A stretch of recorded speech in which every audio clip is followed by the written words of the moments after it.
and welcome today. You are with the Wilson County News, and we have the Wilson County School of Ballet and Performing Arts today. Hi, everyone. And I just see that it has popped up in my Facebook feed, so I'm going to grab it real quick. Today, my name is Kristen Weaver. I'm Director of Operations with Wilson County News, and today I'm joined by Nannette Kilbey-Smith. Good morning. Nice of y'all to join us this morning. We're looking forward to sharing a wonderful day with you. Yes, I am as well. Super excited that you guys offer this. Yes, thank you for joining us, Diana. Before we have a few things we need to get through before we start our conversation. Absolutely. First, we want to thank, huge shout out to Whitty's Barbecue, Steaks, and Catering for sponsoring this Facebook Live video. Please go visit them. A wonderful eatery in Lavernia that has been there for a really long time. Some great people. Wonderful things they do for the community. So thank you, Whitty's Barbecue. The next thing is we do have our comment contest, as you're all probably familiar with. We are going to draw a winner from a person who commented on last week's video. So the way that you can get entered in the next winning is to comment today during our live stream. So be sure and hope maybe Nannette can post a comment on there reminding you all that you need to comment today. Anytime during the live stream, so you'll have a chance to win. That's awesome. Diana can draw a winner. Absolutely. For me, please. Great. Oh, this is a nice one. Well, he's a very nice man. Wayne Robbins. Congratulations. You are our winner. Yes. Congratulations, Wayne. Yes, thank you. And he joins us almost every week, so hopefully That's awesome. He'll jump on and we'll see him today. But thank you everyone for this conversation and joining us. Remember, we're here every Wednesday at 10 a.m. And I guess we can go ahead and start. Absolutely. And Nannette, you jump in with any times you want to pitch in, of course, you are welcome. But I will go ahead and lead you through then. Absolutely. Diana, please tell us a little bit about yourself. Sure. I know one of the questions that was on what you sent me last night was, who am I and where am I from? Yes. Obviously, my name is Diana McCormack. Surprisingly, I'm not from this rural area of Floresville. My dad was in the Air Force. And fellow Air Force brat. Fellow Air Force brat. There you go, right? That's how we know how to use chopsticks. There we go. We had lunch the other day, and someone was very intrigued by us knowing how to use chopsticks. And I think it was the time I spent in New England where we had Chinese food all the time. I learned as a child. But I was actually born in Germany. My dad was in the Air Force. And I moved to the States when I was 2 years old in New England. My dad taught at Boston College. And I remember going to see Les Miserables at 4 years old in Broadway with my grandparents. And as you might know, Les Miserables is not your typical production theater. And my grandparents were there as a buffer to, take me out if I needed to. But I was supposedly on the edge of my seat the entire time watching that production. And at that point in time, my parents were like, she likes the stage, right? And very fortunate to have started ballet at a young age, classical ballet school. In fact, Nannette had asked me to bring a picture of myself when I was a child. So I think some of my kids are going to get a kick out of this. Yeah, let's do that. We're going to show y'all. This is Diana when she was a young dancer. This is the date is December 1990. I'm not going to tell you my age, but if you want to take a look at that photo, you'll see that I'm wearing a long sleeve leotard. It's a little chilly in New England. So yes, we all wore long sleeve everything. And if you look closely at that picture, you'll notice that I'm wearing a hip alignment belt. And that is something that we're going to discuss a little bit because I have that as my students wearing that belt as well. Lived in New England for about 8 years, moved to Montgomery, Alabama. I was in a ballet company at 11 years old. And Miss Kristen, you might be closer than I am. I was in a youth ballet company with Montgomery Ballet, and I was an apprentice. So you can see there's 3 tiers. This ballet company had been existing since the 70s, so it was very well established. And I'm in the second row at the top, third from your left, or I don't know if it's flipped, maybe third from your right. And I'm in a cap sleeve leotard, smiling ear to ear. And so I found my niche very early on. I wasn't into, the soccer or anything like that. And my parents really advocated. They wanted to make sure that whatever I did, I committed to for the whole year and I wouldn't, quit. And then of course, as I got older, I was more interested in not just ballet, but what are the other genres of dance. And I ended up starting those other genres when I moved to Mississippi, Ocean Springs, right next to Biloxi. And I was able to, at that point in time, start taking some jazz classes, which was really cool. I mean, I had been used to the classical realm for so long, but I got jazz so quickly because I had the ballet posture, I had the flexibility, I knew how to point my toe really well, and I knew how to turn. And we'll talk about that here too when I made the dance team in college. But and then in the late 90s, I moved from Mississippi to San Antonio, Texas. There's an adjustment. Yes, there's another adjustment. I had a thing called allergies for the first time moving to Texas. I didn't know what that was. I also didn't know that the dance team in Texas wore cowboy boots and cowboy hats. It was a very different culture from when I was raised in New England, where, you know, productions was your recital. You know, I remember as a child in New England, I was morning dew to Snow White. It's pretty groovy to dance with the lead on stage, even though I was morning dew. And I was in the Nutcracker 3 years in a row. I was a soldier every single year. And I asked my mom the third year around, when can I be something else? And her explanation was, you're really tall, you're really tall. And finally, when I moved to Alabama, my artistic director had modified the entire Nutcracker. If you guys are familiar with the Nutcracker in the very beginning of the scene, there's a party scene with party girls. They get to wear pretty dresses, curly hair, but that's really reserved for younger students. And at that point, I was already 15. But fortunately, Mr. Gary Moore changed the entire Nutcracker. He wanted Clara, the lead role, to be a professional dancer, and his party girls to be older girls. And I got to dance next to a professional ballerina on stage at 15. I was drilled, very much so, about choreography, to where I still remember it this day. But had I quit being a soldier for 3 years, I wouldn't have had the opportunity of hanging on one more year, right? And have been given the opportunity to finally be a party girl. So I was instilled at a young age, keep going, don't quit. You know, you got to give it some time. You got to work for what you want. And growing up in the theater world, you know, I wanted to maybe seek that as an opportunity when I became adult. Obviously, I had no idea I would have not just one school, but 2 schools. But I'm so fortunate of having not just the experience that I did, but in the different areas that I did, you know, in the different states with the different background. Now, did you go on to dance professionally at all? Great question. Talk about how you Absolutely. came after San Antonio when you were in high school. Certainly. So, you know, I went to 3 high schools in 3 different states. The audition process for being on the dance team, you had to do it the spring before. That was something that I was always like, ooh, odd. I've never done it before. I want to try for the dance team, but I never had, you know, luck in doing that. And then finally college came around, where I went to Angelo State University, and I said, why not? I'm going to try out for the dance team. And I made it. And I remember doing the kick line, which I had never done before, because you don't do that in the Nutcracker. And fortunately, the lovely girls that helped me in the audition process had me in the middle. I didn't have to be on the end, right? And I remember doing the kick line, and my legs were turned out, right? And they're like, no, Diana, it's jazz, parallel. And I was like, oh, okay. And I knew what I was doing because of the ballet training. And I also was with the San Angelo Civic Ballet in college. And at 20 years old, I had a knee injury. So that unfortunately kind of ended my professional career, per se. But I still have performed with my students in our productions. And that's kind of where I rolled into teaching part-time. So I've actually been teaching now. This is my 20th year teaching. I've been teaching since I was 20 in college.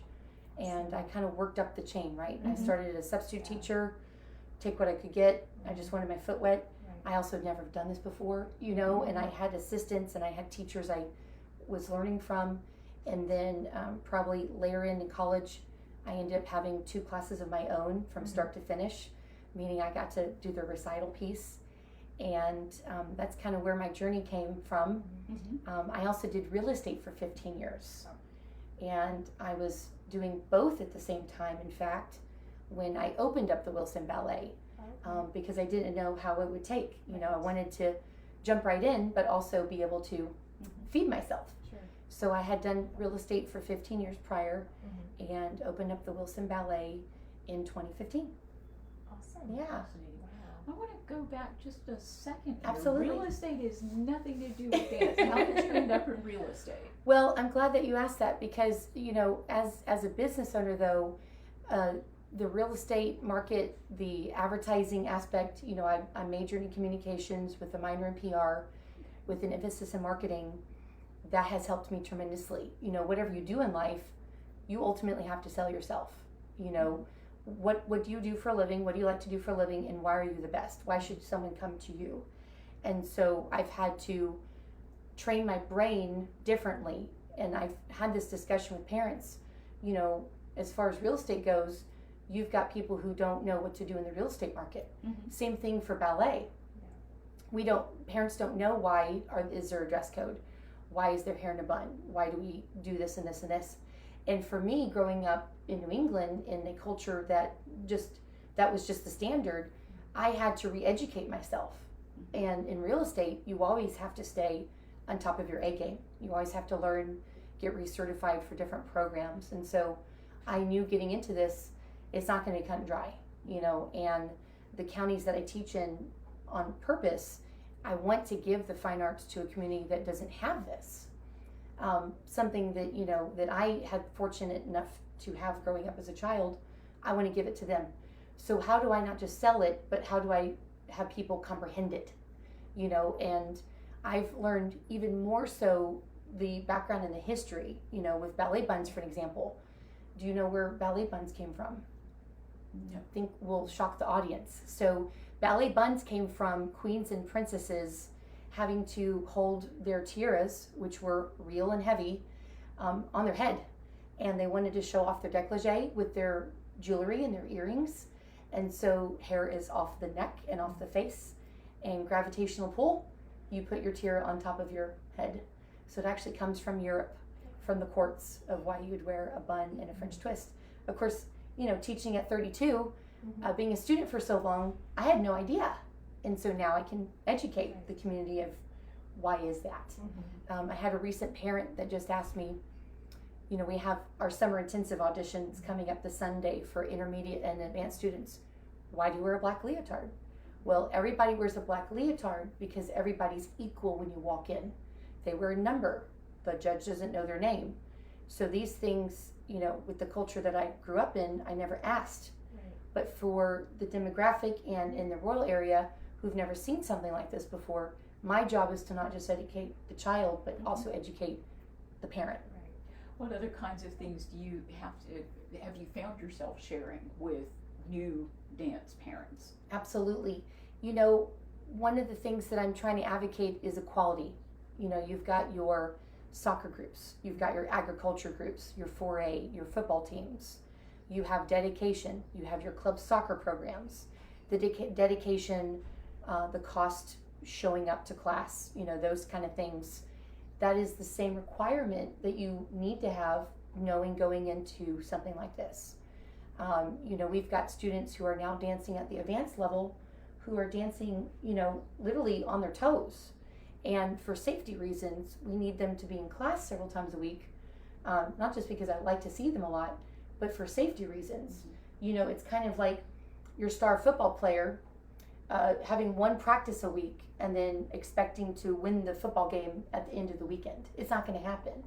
And so letting parents know that this degree of training is at a different professional level, pre-professional level, and of course seeing what we can deliver, such as the Moscow Ballet Nutcracker Children's Cast.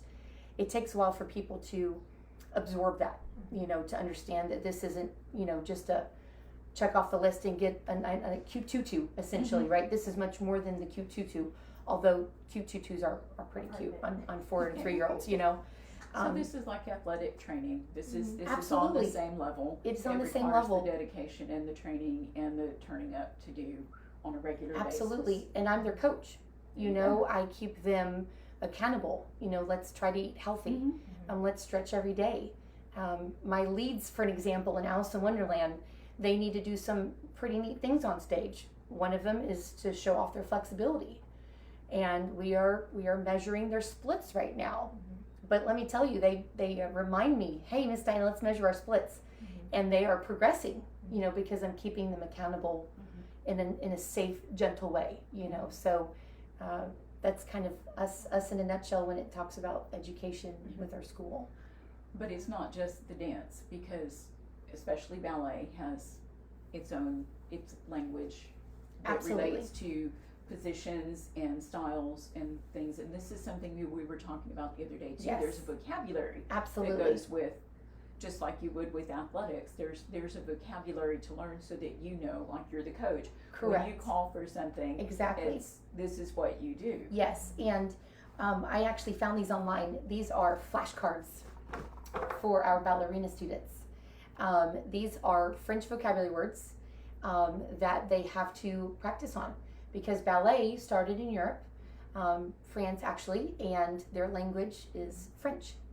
And so if you go anywhere in the world and you take a ballet class, the language is going to be in French. A plie is a plie is a plie. A tendu is a tendu. Of course, it might be with a different accent, but you know, a universal name. And so you can see that, you know, on one flip side you've got a word, and then you've got the demonstration and the definition. And this terminology is used for dance teamers too. You know, they expect students on the dance team to know some French vocabulary and some jazz vocabulary. So this across the board is going to help them be well educated, not just in our school, but in any kind of dance world setting. You know, this Sunday we have an audition for the summer intensive. We have a judge coming in. Like I've told the students, you know, this is not going to be a class. I'm not going to correct you. You're going to have to know what you are going to do. And children are sponges. You know, this is something that they're capable of doing, that if they invest in this, it will empower them to want to learn more. And our pre-professional students just had a vocabulary exam last month. In fact, none of them used the word bank. They just did it from memory. And after a while, it will become memory. Our intermediate level students have an exam next month. And so we are literally setting the bar for this area of education. And, you know, you're not going to necessarily a studio, you're going to an actual school. Your child is going to learn the first time the right way, correctly. You know, I know that we put our flooring right there in the front, and I do want to show our flooring off, because this is something that's very new to a lot of people. This is a sample of our flooring. If you go ahead and lift it up, this is what it looks like under our floor. So we have a sprung floor, and our studio here in Wilson Ballet has about 700 sponges. And if you step on that, it actually will spring. And it protects, as you know, you get older, your knees and your ankles and your hips are not the same anymore. And of course, dancing on point on the tops of your toes, you've got to be very careful. And so our flooring has a sprung floor. So if you have a student out there, or even you as an adult had danced back then, you may or may not have had that flooring, but we do have that at our school. And that's something that kind of separates us from everybody else, that we care, number one, about the safety of a child. So with all of this education that you've got with your students, it's vocabulary, it's the practice, it's the training, and you've mentioned that you've got some of the girls coming up for some testing, but they're also preparing for something else that you're very excited to share. I am. So we've got several events that the girls are preparing for, and let's kind of take just a quick step back. Last year, a little bit earlier than this time, they were preparing for an event coming up. Correct. And then we had pandemic. Yes, we did. Which we then- fell in the rabbit hole. So last March, I think it was before spring break, everything had shut down. We were beginning rehearsals for Alice in Wonderland. We had already done a big grand cast announcement. Children got little Alice in Wonderland cupcakes. We had our cast announcement at the Church of Christ in Floresville, which actually was our first home with the Wilson Ballet. And kids were pumped, they knew what they were and all that stuff. And then COVID happened. And of course, no one knew what was going to happen. And we just kind of took one day at a time. I myself still had to teach. Kids were, obviously, you know, parents, they were at home and not expected to be home either. And so my job as an educator, and not just that, but as a human being, let's help these kids out. bless their hearts. And so I did a survey with parents. Do you want pre-recorded classes where you can log on at any time? Do you want live classes? How can I help you? And I think for those first 2 months, everyone was trying to have some sort of organized chaos. And the survey came back saying pre-recorded classes, because that was just better for everybody's schedule. And so our Facebook page, the Wilson County School of Ballet Performing Arts, LLC, we created a private page for parents to log in. You had to ask security questions so we know it's safe for everybody to be on there. And I was allowed, according to the COVID procedures, to come in and film at that time. And we have, I think, about 35 pre-recorded classes on our Facebook page still, because we still have virtual students. And children could log on with their parent, obviously, in the viewing area, and you'd find your level, right? And all the videos would be captioned there. There'd also be coloring sheets for kids, vocabulary worksheets. We would even do some fun games, like video yourself and send it to me. Mid-April, end of April, I even gave every student a free private lesson via Facebook or Zoom, whatever channel that they needed, if they turned in their assignments to me. And so it kept them motivated during the shutdown as best as I could as a teacher. And then, of course, we found out mid-May we could reopen. And at that point in time, we still had the pre-recorded classes online, and then we started with live classes. Half of our kids came back. The other half were watching us online. They could see their classmates, wave and say hi. And we just decided to, one of the things that our school does, obviously, is productions. We like the ambience of a theater. You can't duplicate that. You got the costumes and the flowers and the ticket sales and all that stuff. I had a conversation with not just some of my parents, but also my older students who were the leads. And I asked them, what would you want to do? We have some options, and they all said, I want my grandparents to watch me in the theater. I want to wait for the theater. My sweet little rabbit, Miss Emily Billings, she certainly asked me, though, on the 5-way phone call that we had, do I still keep my role? Yes, you still keep your role. We're not going to take your role from you. So, those students have seen the big picture. They've done productions before. They knew if they could wait would be better. In fact, one of my leads had even thought about this. She's like, Miss Diana, I just thought about this. I just got my point shoes this year. I said, yes, you did. And as a rule, you never get to perform on stage on point because you're a beginner. But maybe second year, if you're prepared, you get to dance on stage on point. And of course, she didn't get to be on stage this last year. But the second year rolls around, she might be able to be on point on stage. So now our students are really seeing the big picture. Even my Alice, she even told me, Miss Diana, I'm going to be a better Alice than I was going to be last year. So we're taking this, horrible experience in time with COVID-19 and trying to turn it into something positive, and as we all say, the show must go on. So the students have had a little bit longer to prepare mentally, Absolutely. Physically, everything. Yes. And this will be Alice in Wonderland, kind of with a twist. And when is the production? Absolutely. We are scheduled for the first weekend of June at the Carver Theater in San Antonio, Texas. How exciting. Yes, took me a while to get into a theater, but finally we have an actual real theater. I also have a second school now, which I opened up in 2019, right before the pandemic, called the Medina Ballet. Hello, Medina Ballet students, and they will be collaborating with us to do Alice in Wonderland. So we had to be fair and find a central, location. Speaking of Alice in Wonderland, I know I've got some costumes here for you guys. Our seamstress that we have, Miss Jan. Thank you, Miss Jan. I hope you're watching. She's made this beautiful childlike Alice in Wonderland costume. And then behind here, you will see older Alice. So you're probably wondering, wait a minute, are there's going to be 2 Alices? Kristen, we're going to do 2 stories in our show. Awesome. We're going to go back and forth with our Alices. So we're going to see her when she's a child, and then we're going to see her when she's, a grown-up teenager. So we're pretty pumped about that. But a lot of times, parents ask, how in the world can you do this? What is it magical about your studio? How in the world do you get 4-year-olds to do this? And it's a couple things.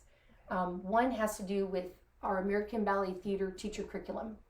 I started school with them in 2016. I actually got to go to Manhattan, New York for 9 days. And I started their 7-level course. Back in 2006, the artistic directors of the American Ballet Theater School wanted some certification for people to say, hey, I'm a teacher. Okay, what are your credentials? What are your certifications? Because right now, the United States is just one of just a couple countries that don't have a requirement to have accreditations to be a ballet teacher. As opposed to other countries, you do have to have an accreditation and a license. Interesting. And fortunately, I was supposed to go back up to Manhattan this last summer, COVID, but they're going to be offering the wrap-up course section because this is 7 levels. I'll be doing it online this summer. So my kids are excited about that because they'll be going to class this summer, and then I'll turn around and I'll be going to school this summer. So their teacher will be going back to school. And a part of the American Ballet Theater teacher curriculum is that it breaks things down for students to learn. One of the things, and you can see in my picture that I have right here, is a hip alignment belt. So if you have a light color leotard, you'll wear a black one. If you have a dark color leotard, you'll wear a white one. And this is placed right above their hips, on top of their leotard. Why? Great question. So obviously with mirrors that we use, students at the intermediate and even some beginner level students can visually see in the mirror where their hips are. You know? Why is that so important? So you have to have alignment in the hips to dance properly. You know, you have to have alignment in the back, your shoulders, your neck, and the placements of your hips, because students do not dance parallel in ballet. They dance turned out with their feet turned out to the sides. And that does not come from the feet or knees. That comes from your hip sockets. And if you ever sit down and put your feet together, you do a kind of a butterfly position, you'll feel that sensation in your hips. And that's what ballet dancers need. But you need to develop that very carefully and not hurt yourself. And so students at our school wear the hip alignment belts in class to keep them accountable, to keep their hips, you know, straight. We also have things called badonkadonks. And we don't want to suck it in our rib cage and not breathe. We want to tuck it in along with our tailbone. So they will see that in the mirror if their tailbone is sticking out or if they need to tuck it under. So now they are now teaching themselves, which is pretty groovy. I also have a practice skirt, but I don't know where it went to. Behind me? Oh, there it is. This also too is a part of the American Ballet Theater teacher curriculum. These are very cute little practice skirts. And at our school, if you've ever poked your head in, our little ones don't wear skirts. They just wear a leotard. And then throughout the class, they may put on their practice skirt. And as they're dancing in it, they're to hold their arms in demi-second. Well, that is building, actually, subliminally, their arm muscles. And so when they have to hold their arms up, you know, they've built that muscle back here. And so, you know, that's just a couple things that we do at our school that really accentuates, you know, the classical ballet training that I do. So it's very interesting. And you can see all of that put into practice this spring. Yes, absolutely. So talk to me about, in advance of your stage production, you've got a couple of other events coming up. Yes, I do. We have 2 fundraisers. And for all those mothers out there, I don't believe we got to celebrate you last year. I think a lot of things were closed. We have not 1, but 2 Mad Hatter tea parties. And so this is the advertisement. You can see it on our event page on our Facebook. We have one on April 25th at 2 o'clock. I don't know if it's probably going to be flipped. But if you go to our Facebook page, you know, you can see that. It will be held at the wedding and event at the Copper Door in Lavernia. We invite you to wear your hat and your gloves and your pearls. You can get a half table, a whole table. It can be the 2 of you. It can be you and your mom, you know. And what's neat about our tea party is that there will be an etiquette class. We also will have the Mad Hatter tea party there, and they will perform for you as a sneak peek. Yes. And so we've got one on April 25th. If you can't make that, we have one on May 2nd. If you live in the Castroville, you know, area, and that or will you be want a day trip. Yeah, or you want a day trip, and that will be at Hillside Boutique Hotel. So we have 2 Mad Hatter Mother Day tea parties. You can buy tickets now to support the school. that will be on our Facebook page that you can get the ticket link. So yes, and excuse me, in this video you'll see that your Facebook page is tagged in yes, the comments. yes, there. absolutely. So be sure to follow that. Also, too, I know a lot of people who don't attend our school, or community sponsors or business sponsors, or people that want to sponsor the fine arts. You know, they might have had a child that was in dance. You know, they've told me, so wish this was here back then. You know, we're just like all other businesses. We're literally trying to get out of, no pun intended, the rabbit hole of COVID. You know, all businesses are hurting. This is a way that you as a business can help, or even as an individual. These are our programs that we had.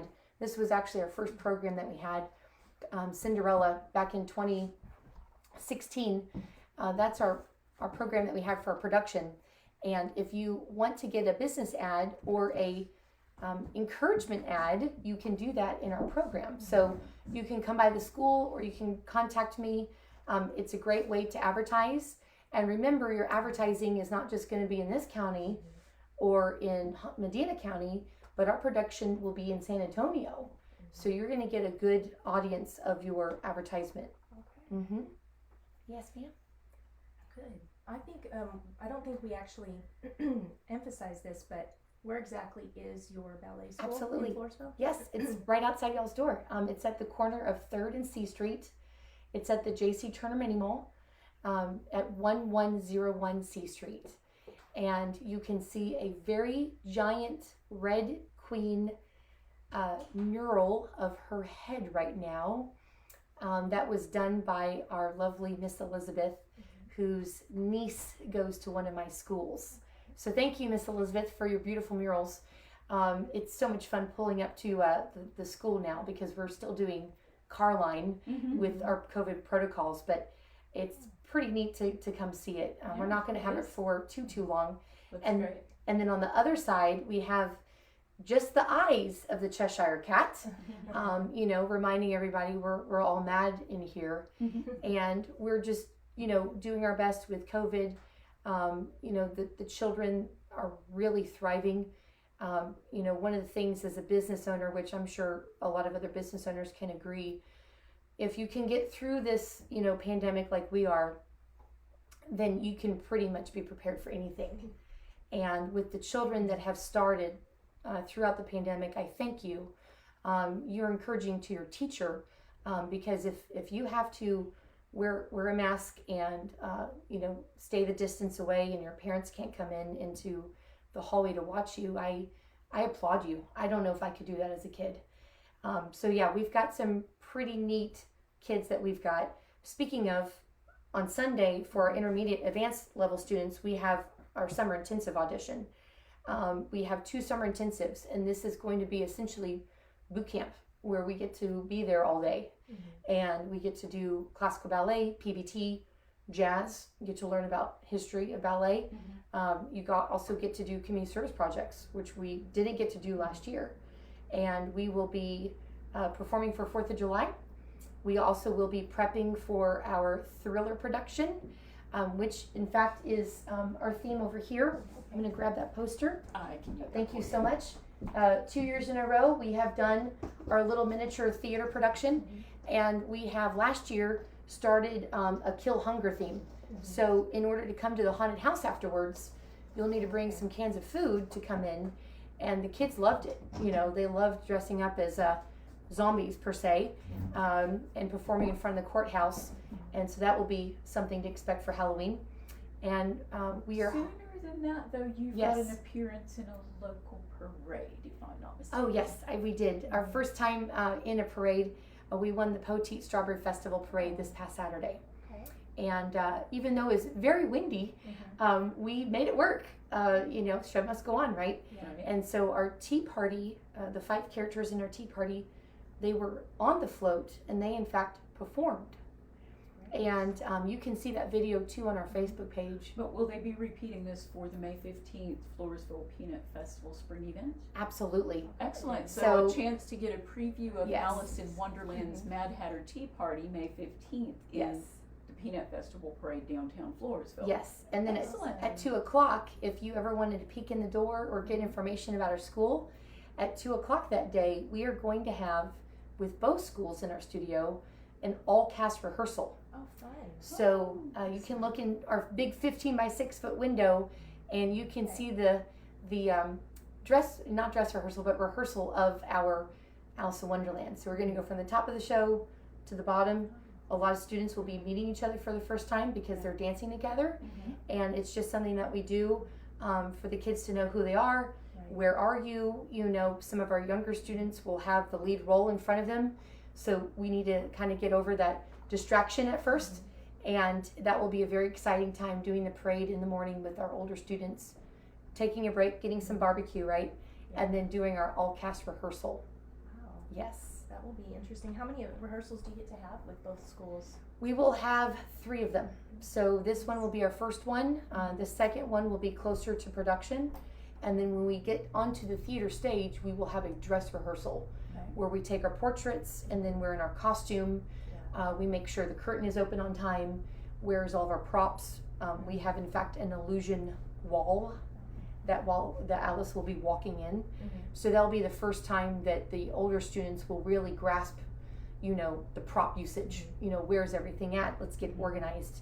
And it's fantastic. I absolutely love when everything gets put together.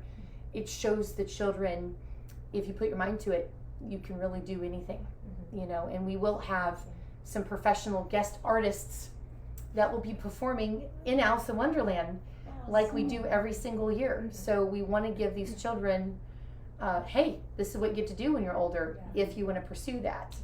So we hope to see you if you're an intermediate advanced student. Doesn't matter where you're coming from at Sunday's audition. Doesn't mean that you're committing for it, but it's definitely a good experience to come in there in an audition setting. If you want any information about our school, we are a year-round school, ages 2 through adult. In all genres, not just ballet, but we offer tap, jazz, hip hop, and musical theater, and point. And where can people find out more information? Obviously on your Facebook page, which is again Wilson County. The Wilson County School of Ballet and Performing Arts, LLC. We're tagged in this video right now. We're also on Instagram. Okay. You can also email me at wilsonballet@mindspring.com. You can also call me at 214, yes, I used to live in Dallas, 214-642-3612. And we hope that you all have enjoyed our video. Thank you, Wilson County News, for doing this video. I know that our kids are going to enjoy seeing some props and stuff, and being able to rewatch this later on. They might like seeing you in a hat. Have they ever seen you in a hat? I might have been goofy a couple times in the classroom. These but are their costumes. This is actually... Yes, these are actually part of the costumes for the production. These will be worn in the show. This is Claire Bradshaw fits this better than I do, but this is Claire Bradshaw's hat. Precious. And she is our beautiful Mad Hatter, who is a Medina Ballet student. And then this is our Emily Billings, who I've had in every single production. She started when she was 3, and she was in Cinderella, Peter Pan, Sleeping Beauty, Dance of the Decades, and now Alice in Wonderland. So you, as the rabbit, the white rabbit, and you can see if you stick with this, you will be handsomely rewarded.